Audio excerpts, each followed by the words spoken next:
नमस्कार कन्या राशि के मित्रों, स्वागत है आपका कन्या राशि आज रियल चैनल पर। और मैं साबरमन साधक प्रवीण आप सभी का स्वागत करता हूं। मेरे मित्रों, 10 अगस्त 2025 दिन रविवार, कन्या राशि का दैनिक राशिफल विर्गो हॉरोस्कोप। आज सिक्स्थ भाव में, सिक्स्थ हाउस में राहु और चंद्र एक साथ हैं, जिसे ज्योतिष शास्त्र में ग्रहण योग, ग्रहण दोष कहा जाता है या फिर इसको पित्त दोष के नाम से भी जाना जाता है। केतु की दृष्टि चंद्र पर रहेगी, वहीं मंगल से चंद्र का षडाष्टक योग आज गोचर में बनेगा। मंगल के नक्षत्र से सुबह के समय चंद्रमा का गोचर होगा, वहीं दोपहर के बाद राहु के शतभिषा नक्षत्र से चंद्र का गोचर होगा। देखिए मेरे मित्रों, क्या आज मन ढूंढेगा थोड़ा सुकून, या आपने थंबनेल पर पढ़ा होगा। तो आज मन का क्या हाल रह सकता है, राहु चंद्र की स्थिति आपके मन पर क्या प्रभाव डाल सकती है। ज्योतिष शास्त्र में कहा गया है मेरे मित्रों, ज्योतिष के मर्मज्ञों के अनुसार चंद्र राहु का जब भी मिलन होता है और ग्रहण योग गोचर में बनता है तो मन में कुछ बेचैनी आ सकती है, मन कुछ बेचैन रह सकता है या फिर कुछ भ्रम की स्थिति रह सकती है। तो ऐसे में सबसे पहले आज हमें क्या करना होगा, डॉक्टर की सलाह पर थोड़ा मेडिटेशन वगैरह कर लीजिए, थोड़ा ध्यान वगैरह कीजिए, जिससे कि मन एकाग्र हो पाए। मन को प्रसन्न रखने का प्रयास करना है। मन को प्रसन्न कैसे रखा जा सकता है? सबसे पहले अपनी माता जी का आशीर्वाद लीजिए। ज्योतिष शास्त्र में चंद्र को माता का कारक कहा गया है, तो माता जी का आशीर्वाद लेते हुए आज के दिन की शुरुआत करेंगे मेरे मित्रों। तो राहु की जो नेगेटिविटी चंद्र पर आ सकती है और वो आपके मन पर आ सकती है, तो उससे आप बचेंगे और आपका दिन सकारात्मक हो सकेगा। देखिए, करोड़ों लोगों की कुंडली या फिर कहें तो नाम के हिसाब से करोड़ों लोगों की कन्या राशि होगी, लेकिन सब पर यह इफेक्ट नहीं हो। क्यों? क्योंकि मेरे मित्रों, राशि फल एक संदेश होता है, एक संकेत होता है। अगर किसी की कुंडली में दशाएं कष्टेश की, अष्टमेश की, द्वादशेश की चल रही हैं, तो फिर यहाँ पर चीजें थोड़ी परीक्षा वाली हो सकती है। लेकिन किसी की कुंडली में भाग्येश की स्थिति चल रही है तो वह बहुत अच्छा प्रभाव दिला सकता है। तो व्यक्तिगत रूप से इस राशिफल को मत लीजिए। व्यक्तिगत रूप से यदि प्रेडिक्शन कराना है मेरे मित्रों, तो फिर किसी विशेषज्ञ से आप संपर्क कीजिए। देखिए, सबसे पहले बात करेंगे करियर की, जॉब की, नौकरी की। क्या रह सकता है आज का दिन। आज के दिन आपका करियर प्लेस पर, कार्यस्थल पर राजनीति से कुछ सामना हो सकता है।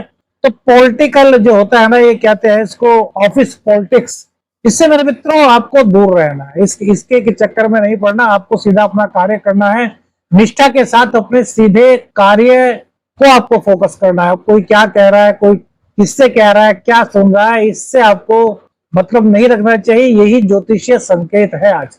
छठे भाव में ग्रहण योग बना हुआ है, तो कॉम्पिटिटर्स की निगाह आप पर हो सकती है, तो थोड़ा सा यहाँ पर आपको नजर दौड़ानी है। हालांकि आपका कहीं शत्रु कुछ कर नहीं पाएंगे, कॉम्पिटिटर्स कुछ कर नहीं पाएंगे, लेकिन क्या होता है ना, सावधान रहें तो बहुत अच्छा रहता है। तो आपको थोड़ी सी बस यहाँ सावधानी बरतनी है, और यहाँ पर कोई ऐसी बात नहीं दिखाई देती। हाँ, मंगलदेव आपके लग्न में है, तो आत्मविश्वास आपका बढ़ेगा, आपके अंदर पराक्रम की वृद्धि होगी। लेकिन कहीं ना कहीं मेरे मित्रों, राहु और चंद्र के सिक्स्थ हाउस में बैठने से, हालांकि सिक्स्थ हाउस में चंद्रमा का होना, सिक्स से सिक्स हाउस उनके घर का होना, यह आपकी कहीं ना कहीं महालक्ष्मी की कृपा प्राप्त कराने में आपको सहायता दिला सकते हैं। लेकिन क्या है कि राहु को ज्योतिष शास्त्र में भ्रम का कारक कहा गया है, तो इसलिए किसी भी तरह का अपने मन में भ्रम मत आने दीजिए। आज का दिन ज्योतिष के हिसाब से नया कार्य शुरू करने का नहीं मेरे मित्रों। तो हो सकता है यदि आप टाल सकते हैं तो कोई भी नया कार्य अगर शुरू न करें, भी संभव है तो उसको टाल दें, तो ये काफी अच्छा संकेत आज के ग्रह गोचर के अनुसार हो सकता है। क्या आपको हाल ही में ऑफिस में ऐसा कोई व्यक्ति लगा जो कहीं ना कहीं आपको ऐसा लगता है कि आपके पक्ष में नहीं है?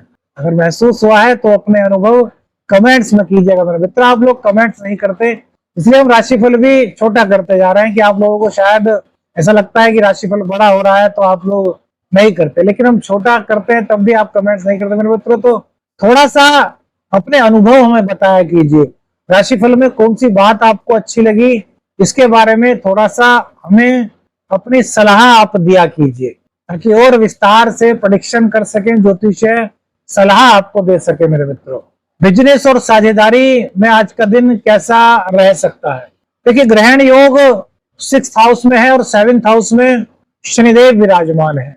तो यहाँ पर थोड़ा सा यदि आपका बिजनेस साझेदारी में है तो थोड़ा आप दोनों के विचारों में भिन्नता आज देखने को मिल सकती है। क्या कि चंद्रमा को राहु कमजोर कर देता है जब ग्रहण योग में आता है, और चंद्रमा के कमजोर होने से मेरे मित्रों कहीं ना कहीं हमारे जो सोचने की शक्ति होती है उस पर प्रभाव पड़ सकता है। तो यदि उनके विचार आपसे आपको कुछ भिन्न लग रहे हैं, आपको लग रहा है कि आपके जो बिजनेस पार्टनर है वो आपकी बात को नहीं मानेंगे, तो आज का दिन कुछ इस तरह का है कि उस बात को अभी विराम देना सही रहेगा। आगे 2-3 दिन बाद उस चीज पर आप बात करेंगे तो शायद अपने पक्ष को और बेहतर तरीके से आप रख सकते हैं। तो इस चीज का थोड़ा सा ध्यान रखिए कि यदि पार्टनर आपकी बात नहीं मान रहे हैं, फिलहाल आपके मत से वो सहमत नहीं है, तो 2-3 दिन के लिए इस प्रोग्राम को थोड़ा आप डिले करके बाद में यदि बात करेंगे तो वो आपके लिए अच्छे संकेत दे सकता है। ज्योतिष के सिद्धांत के अनुसार आज जो ग्रह योग की स्थिति बन रही है, इसके अनुसार कोई भी नया कॉन्ट्रैक्ट साइन करने से मेरे मित्रों आपको बचना चाहिए। पुराने लेन देन आपने कुछ किया है तो उसका कोई एक तरीके से कहते हैं ना पुनः अवलोकन करने की जरूरत है। तो आप अगर चाहें तो उसका एक बार पुनः अवलोकन कर सकते हैं।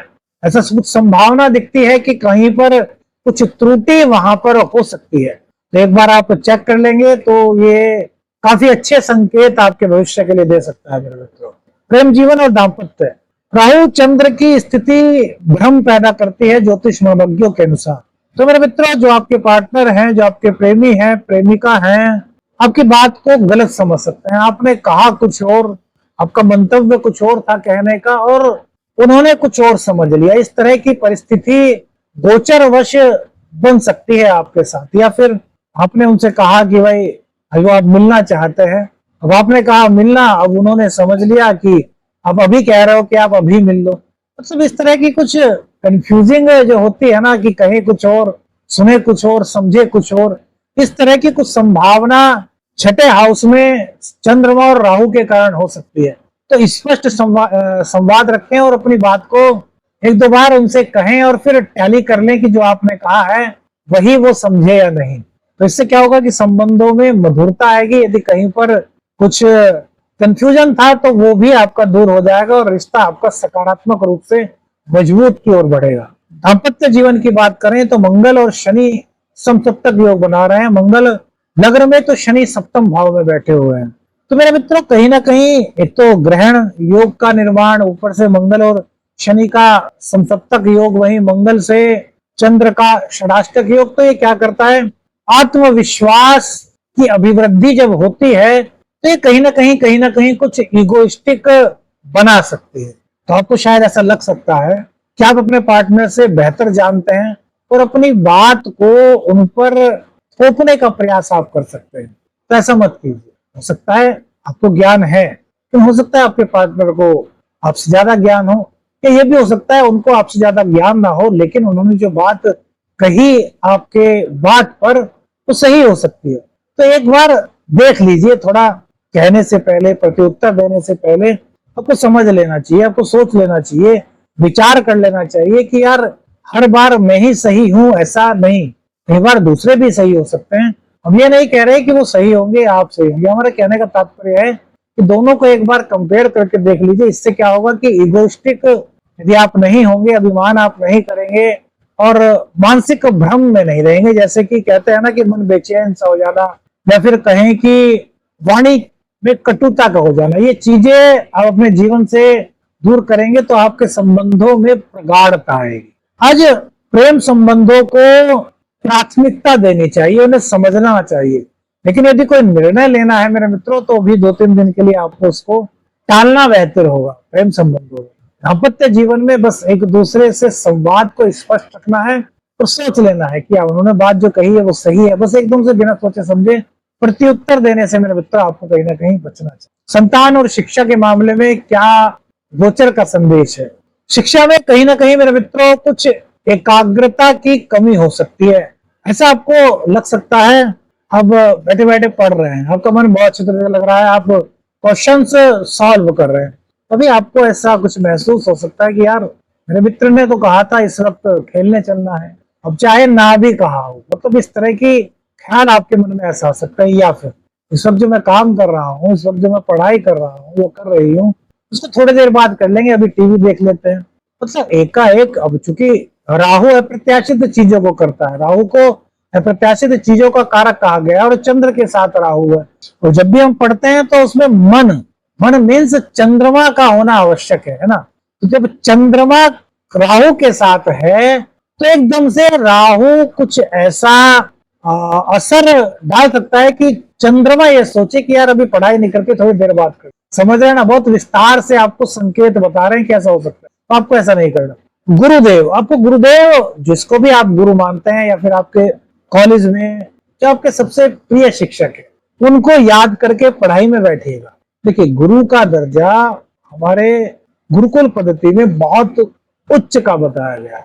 यदि हम गुरु का नाम लेकर के कुछ भी करने बैठते हैं मेरे मित्रों, तो उसमें शुभत्व की वृद्धि के संकेत हमें मिलने लगते हैं। तो छात्रों, यदि आपको ऐसा लगता है कि अब कहीं ना कहीं आपका फोकस नहीं हो पा रहा, तो उस वक्त उस समय को किसी और चीज में न लगा करके अपने गुरु का ध्यान दें, या फिर आप भगवान को, शिव को, गणेश जी को, जिसको भी अपना इष्ट मानते हैं, उनका ध्यान 5 मिनट करें और कुछ मंत्र वगैरह आपको आता है तो उसका जाप करें, या फिर एम मंत्र है जो माँ नीलतारा का मंत्र है, माँ सरस्वती का मंत्र है, उसका कुछ देर जाप करें और उसके बाद पढ़ने बैठे। तो यहाँ पर आपके जो फोकस में दिक्कतें आ रही थी वो माँ सरस्वती की कृपा से दूर हो सकती है। तो इस तरीके से आज अपने दिन को आप बैलेंस कर सकते हो, अपने पढ़ाई के मामले में सकारात्मक रूप से आगे बढ़ सकते हो।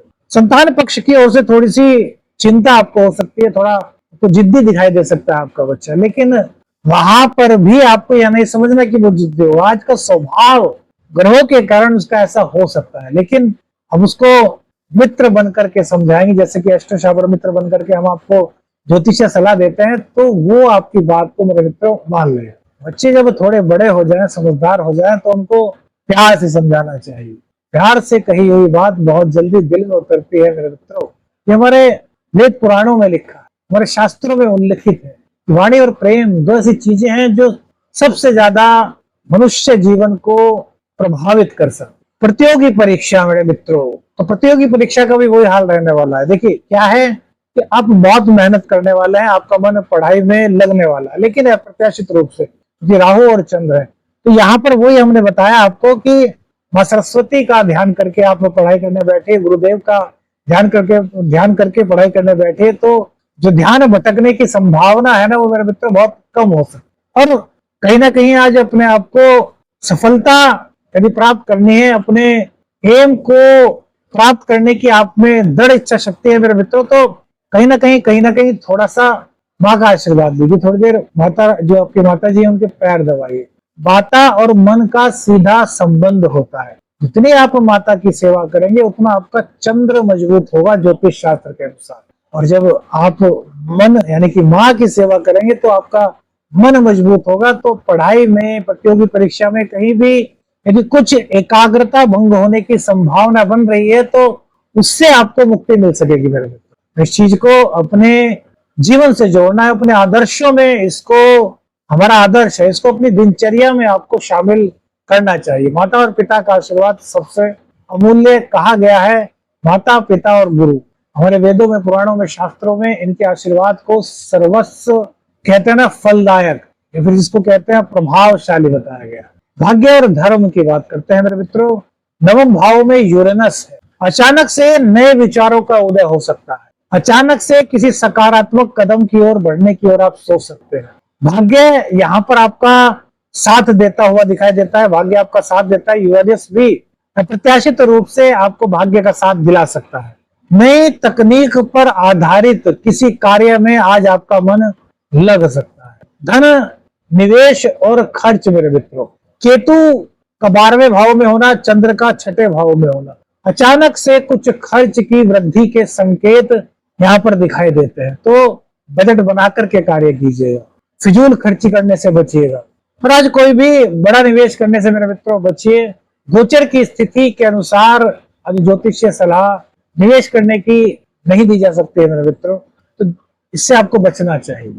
रोग रिपु ऋण, सिक्स्थ भाव में ग्रहण योग बना हुआ है, तो थोड़े से कॉम्पिटिटर्स आपके हावी रह सकते हैं। हालांकि इसमें आपको चिंता करने की आवश्यकता नहीं, क्योंकि अंततः विजय के संकेत आपके ही पक्ष में मिलते हैं। पुराने ऋण का कुछ दबाव हो सकता है, जिससे आपने ऋण लिया है वो थोड़ा सा आप पर कह सकता है कि कुछ पैसे दीजिए। मतलब होता है ना, जैसे आपने किसी से ऋण लिया है तो उसको भागने के लिए तो उसको देना है, उसकी देने की चिंता थोड़ी सी आज आपको हो सकती है। पेट, त्वचा और नींद की कुछ समस्या चंद्र राहु के योग के कारण हो सकती है, तो नींद भरपूर लीजिए, स्वस्थ रहिए। इम्यून सिस्टम को मजबूत करने के लिए डॉक्टर की सलाह पर थोड़ा योगा कीजिए, प्राणायाम कीजिए, घर का शुद्ध सादा भोजन कीजिए। कृषि और भूमि से संबंधित कार्य, तो भूमि में निवेश करने से आज आपको बचना चाहिए। किसी भी तरह की डील करने से आप बच सकते हैं, तो ज्योतिषी की एक सलाह हो सकती है। कोई भी प्रॉपर्टी वगैरह की कोई डील वगैरह आप कर रहे हैं तो इसको भी फिलहाल टाल देना मेरे मित्रों बेहतर हो सकता है। कृषि कार्य में कोई कीट वगैरह कुछ थोड़ा सा आपकी चिंता बढ़ा सकता है, लेकिन वरिष्ठ जनों से आप सलाह लेकर के जब कुछ उपचार वगैरह, जो कीट प्रबंधन वगैरह होता है वो आप करेंगे, तो वहां पर आपको सफलता मिलने के योग संकेत यहाँ पर दिखाई देते हैं। मेरे आज क्या करें और क्या ना करें, क्योंकि चंद्रदेव का एक मंत्र है, उसका आप जाप कर सकते हैं, ओम चंद्राय नमः।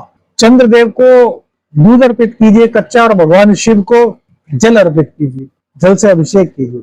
और थोड़ा सा डॉक्टर ने आपको सलाह दी है तो एकांत में थोड़ा सा ध्यान लगाने की कोशिश कीजिए। ध्यान आज आपके मन को एकाग्र बना सकता है। कोई भी भावनात्मक रूप से निर्णय लेने से आज आपको बचना चाहिए मेरे मित्रों।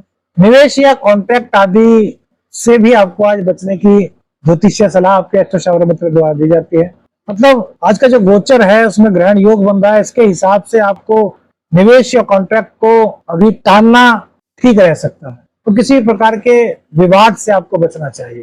तो मित्रों, ये था कन्या राशि का 10 अगस्त का दैनिक राशिफल विर्गो हॉरोस्कोप।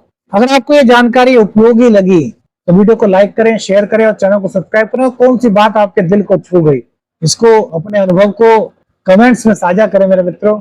आदेश अलख निरंजन, हर हर महादेव।